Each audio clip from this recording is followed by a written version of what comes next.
On Thanksgiving, surrounded by her extended family, my wife, the one who always took charge, slapped me across the face. Our son, Joe, clutching his tablet tightly, spoke 5 words that silenced the room and drained the color from her expression. The sound came first, not the hum of her relatives' chatter or the clink of cutlery. It was a sharp, distinct snap as her hand met my cheek. Laughter stopped abruptly. Forks hovered motionless. A gasp broke the air, but quiet consumed everything else. I didn't touch my burning cheek or recoil. My gaze held hers, unwavering. Her eyes were tiny points, her jaw locked tight. Still catching her breath, she whispered fiercely through gritted teeth, "Don't ever do that again." Her voice wavered as Joe stepped forward. At just 10 years old, gripping his tablet like a shield, he seemed far wiser than his age. His small steps reverberated, each one seizing the room's attention. He didn't look at me. His eyes stayed on her. In a voice too steady for a child, he delivered 5 words that turned the atmosphere icy. "I know he's not mine." The memory pulls me back 2 months, uninvited. I first noticed her secrecy in how she shielded her phone. She'd angle the screen away when I walked in. Texts were answered with a hurried furtiveness. Her laughter, once ours to share, now felt reserved for someone else. I told myself it was her new managerial role, endless meetings, demanding clients, late nights. Stress could account for it. But there were other clues. Her perfume lingered on her clothes after work, in a way it never had before. Her smiles at her phone were warmer, softer, than any she offered me. One night, at 2 a.m., I woke to the faint glow of her screen. She didn't see me watching as she scrolled. A man's name illuminated the display. Her thumb paused over a heart emoji before sending it. I stayed quiet, unsure what stung more, the suspicion of her betrayal or the deeper realization that I'd been replaced long before I noticed the signs. I started connecting the dots. Her calendar showed meetings that didn't exist, dinners that lasted far too long.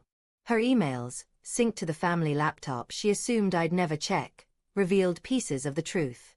She was careful, almost overly so, but I found evidence, flight confirmations, hotel receipts with no business purpose. Then there was Joe. Years ago, she'd teased that he looked so much like her family. I'd brushed it off with a laugh.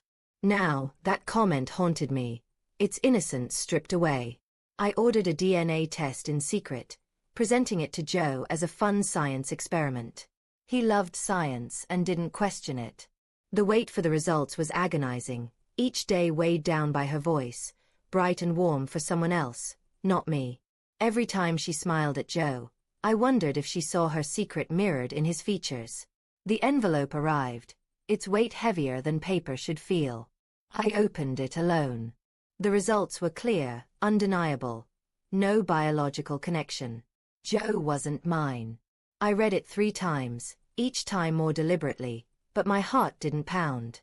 My breathing remained even. Something within me simply clicked into place, like a switch being flipped. That night, I left the paper on the kitchen counter. When she walked in, her eyes fell on it, and she froze. She didn't touch it, didn't blink. I asked, "When did it begin?" Her lips parted, but no sound came. Her face paled, her gaze flicking toward the stairs, toward Joe's room, before returning to me, a blend of fear and calculation in her eyes. I didn't push further. I turned away, leaving the paper there like a loaded weapon. Thanksgiving came, her family filling the house with lively chatter and the warmth of wine. She played her role perfectly, almost admirably, until she snapped at me over something minor, how I sliced the turkey of all things. Before I could reply, her hand struck my face. The room went silent. I said nothing, just held her gaze until she began to falter under its weight.